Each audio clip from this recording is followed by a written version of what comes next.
एक Russian KGB का agent था यूरी बेजमेनेव, जो 70 के दशक में भारत में पत्रकार बनकर रहता था। उसने लिखा है कि कैसे भारतीय संस्कृति को तोड़ने का बाकायदा एजेंडा दिया गया था, और उसने कहा था वो एजेंडा देने के लिए हमें उसको स्टडी करना था। मैंने स्टडी की तो मैं उसका मुरीद हो गया, और ये मेरे लिए इतनी खतरनाक बात थी कि अगर ये बात लीक हो जाती तो मुझे तुरंत निपटा दिया जाता। और उसने ये लिखा है कि हमारा एक एजेंडा था, उसने वर्ड्स यूज किए हैं, first stage 15 to 20 years stage of demoralisation. पहले डिमोरलाइज करो सोसाइटी को, तुम्हारी हर चीज गलत, तुम्हारी संस्कृति गलत, तुम्हारा धर्म गलत, तुम्हारी व्यवस्था गलत, तुम्हारा विचार गलत। जब डिमोरलाइजेशन कंप्लीट हो जाए तो second stage stage of destabilisation. अब जगह जगह आंदोलन खड़े करो उन्हीं मुद्दों को लेके, जो थे ही नहीं उन मुद्दों को खड़ा कर दो आंदोलन में। और जब वो आंदोलन सक्सेसफुल होने लगे तो third stage is stage of revolution. अब उनको हिंसक आंदोलनों का रूप देना शुरू कर दो। And fourth stage is stage of normalisation, उसने कहा है। और फिर उसने कहा, अब तो सारी बातें हैं कि भारत का इंटेलेक्चुअल संस्थान, भारत का मीडिया में कैसे लोग थे, जुडिशरी में कैसे था, सरकार में कैसा था, कांग्रेस पार्टी के अंदर उनकी क्या क्या दखल थी। और इसीलिए मैंने बात पहले भी कई बार कही, 1970 के बाद से एक पिछले 50 साल की मूवी बताइएगा जिसमें भगवा वस्त्रधारी को पॉजिटिव रोल में दिखाया गया हो। भगवा वस्त्रधारी छोड़िए, कंठी माला पहने हुए व्यक्ति, धोती कुर्ता पहने व्यक्ति, टीका लगाए व्यक्ति पॉजिटिव रोल में दिखता हो। भाषाई आधार पर मैं कहता हूं, शुद्ध संस्कृत निष्ठ हिंदी बोलने वाला कैरेक्टर या तो विलेन होगा या कॉमेडियन होगा। कभी आपका ध्यान ही नहीं गया होगा इसकी तरफ। जैसे ये बात मैंने पहले भी एक बार बोली थी, शायद आप लोगों ने उसमें कभी वीडियो देखा हो। विनोद खन्ना जी का देहांत हो गया। बहुत पुरानी उनकी एक फिल्म थी ना, जिसका गाना था, प्रिय प्राणेश्वरी यदि आप हमें आदेश करें तो प्रेम का हम श्री गणेश करें। इसमें कौन सी हंसने वाली बात थी, मगर उसका पूरा चित्रण एक कॉमेडी के रूप में किया गया। शुद्ध हिंदी बोलना, संस्कृत निष्ठ भाषा बोलना कॉमेडी का पात्र है। और इब्तिदाई इश्क में हम सारी रात जागे, अल्लाह जाने क्या होगा आगे, ये अच्छा गाना था। अगर हमें टफ इंग्लिश या टफ उर्दू के वर्ड आए तो हम इंफीरियरिटी कॉम्प्लेक्स में आ जाते हैं कि हमें नहीं पता, हमें सीखना चाहिए। और जरा सी शुद्ध हिंदी बोल दी जाए तो हम उसके ऊपर चढ़ जाते हैं, क्यों भाई ऐसी शुद्ध हिंदी क्यों बोल रहे हो, साधारण बोलो, हिंदुस्तानी बोलो। ये सब हमारे दिमागों में भरा गया। और ये मैं आपसे कैसे बताना चाहता हूं, इसको कभी आप गौर करिएगा। 57 की मूवी है मदर इंडिया, उसका जो विलन है कन्हैया लाल, जो फिल्म में सुखी लाला बना है, वो जिस सीन पे नरगिस रेप अटेम्प्ट कर रहा है उससे पहले देवी जी की आरती कर रहा है। 1985 की मूवी है राम तेरी गंगा मैली, उसमें जब वो हीरोइन जाती है और बनारस के घाट पर एक पंडित जी से वो मांगती है मदद, तो उसको घर ले जाते हैं और उस पर रेप का अटेम्प्ट करते हैं, और उसके बाद ओम नमः शिवाय बोलते हैं। 2010 की मूवी है दबंग, जिसका विलन है छेदी सिंह। वो जब चुलबुल पांडे को मारने का हुक्म देता है तो उससे पहले हनुमान जी की मूर्ति के सामने दंड बैठक कर रहा है। कभी आपने सोचा कि एजेंडा क्या था और कैसे हमारे सबकॉन्शियस माइंड में भरा जा रहा है, और कैसे हमारे ऊपर इंपोज कर दिया जाता है, और भाषा से अंतर क्या पड़ता है। जैसे आप सब ने ये बात सुनी होगी, everything is fair in love and war, सुना है ना। और इसका जब अनुवाद करते हैं तो जंग और इश्क में सब कुछ जायज है। एक इंग्लिश है, एक उर्दू है, पर किसी संस्कृत, हिंदी या भारतीय भाषा में आपने सुना है कि युद्ध और प्रेम में सब कुछ उचित है? कभी नहीं सुना होगा, क्योंकि हमारी संस्कृति में उचित नहीं है।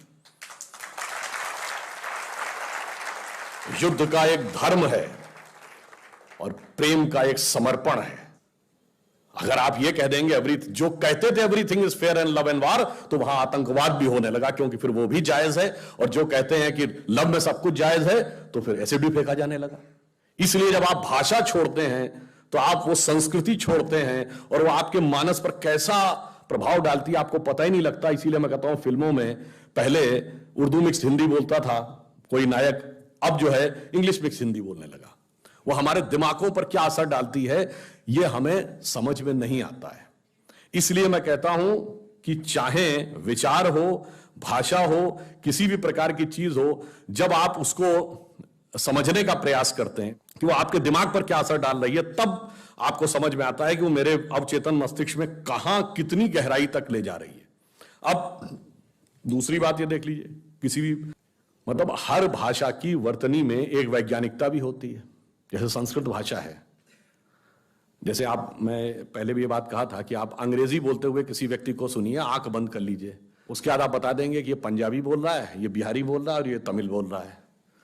क्योंकि भाषा के उच्चारण में इतना अंतर आ जाता है।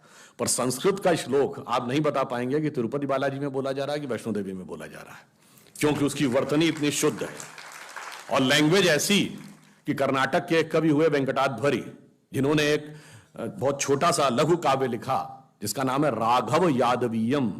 लेफ्ट टू राइट पढ़िएगा तो राम की कथा है और राइट टू लेफ्ट पढ़िएगा तो कृष्ण की कथा है। और इसीलिए जो मैंने कहा ना, कार्ल सेगन ने, फिर आ रहा हूं, जो वॉयजर में लिख के भेजा है, जो भाषा उसमें संस्कृत को भी क्यों प्रयोग किया है, जानते हैं समस्या क्या है? बाकी लैंग्वेजेस की जो व्याकरण है वो शब्द आधारित है। Ram goes to house is a correct sentence, house goes to Ram is a wrong sentence. पर संस्कृत का व्याकरण शब्द आधारित है। रामा गच्छति गृहे, गृहे गच्छति रामा, गच्छति रामा गृहे एक है।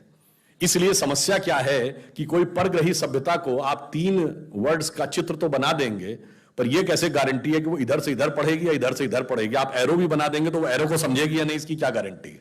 इसलिए वह भाषा होनी चाहिए जिसमें किसी भी प्रकार का बाइनरी कॉम्बिनेशन बनाए वो एक समान आए।